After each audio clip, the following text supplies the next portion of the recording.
तर गिरगावमध्ये सुद्धा महिलांनी बुलेट रॅली काढलेली आहे, बाईक रॅली काढलेली आहे आणि त्या महिलांशी संवाद साधलाय माझा सहकारी अश्विन बापट यानं। गिरगावच्या स्वागत यात्रेमध्ये आहे आणि आता आपण बुलेटवर स्वार झालेल्या रणरागिणी पाहताय, सज्ज आहेत आणि थोड्याच वेळात यात्रेला सुरुवात होईल। इकडे आपण संवाद साधूया। मला सांगा, किती जणी आहात तुम्ही आणि कशी तयारी सुरू होती गेल्या काही दिवसात? मागच्या वर्षी पेक्षा ह्या वर्षी जास्त आहेत, 190 काहीतरी मुली आहेत। ह्यावेळेस आकडा खूप वाढलेला आहे, म्हणजे चांगली गोष्ट आहे की महिलाही याच्यामध्ये सहभाग घेत आहेत, खूप आनंदाची गोष्ट आहे।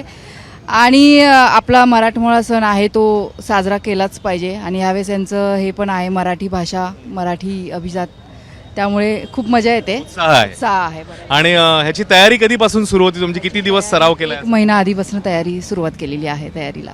एरवी तुम्ही मला वाटतं बाईक टू व्हीलर चालवत असाल, पण आज या यात्रेमध्ये टू व्हीलर किंवा ही बाईक चालवण्याचा आनंद वेगळा? आज हा आनंद वेगळा आहे, म्हणजे आम्ही मागच्या वर्षी गुढीपाडवा संपला, पुढच्या वर्षी कधी येतो त्याची वाट बघत असतो, त्यामुळे हा आनंद अजून खूप जास्त वेगळा आहे। तेव्हा आनंद खूप आहे। आपण आणखी काही जणांशी संवाद साधूया। कधीपासून तयारी केली होती आणि आता किती उत्साह आहे, किती आनंद वाटतोय? आनंद तर खूपच आहे आणि 1 महिना झाला तयारी चालू आहे आणि मराठीला दर्जा दिला आहे अभिजात भाषेचा, तर त्याचा अभिमान तर खूपच आहे।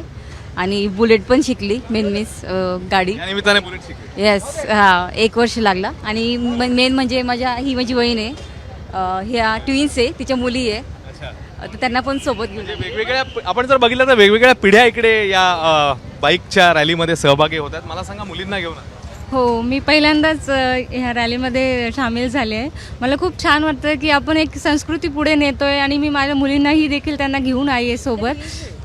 आणि त्या हो, त्या जुळ्या मुली आहेत आणि त्यांनाही तेवढी आवड आहे, ते पण महिन्यापासून ही तयारी करत होते आणि आजही त्यांना खूप छान वाटते की त्या ह्या रॅलीमध्ये इन्व्हॉल्व। मजा येते आज? हो, खूप मजा येते आणि हा माझा फर्स्ट टाइम आहे, तर अजून एक्साइटेड आहे, व्हेरी एक्साइटमेंट। अभी तो पार्टी सुरू आहे।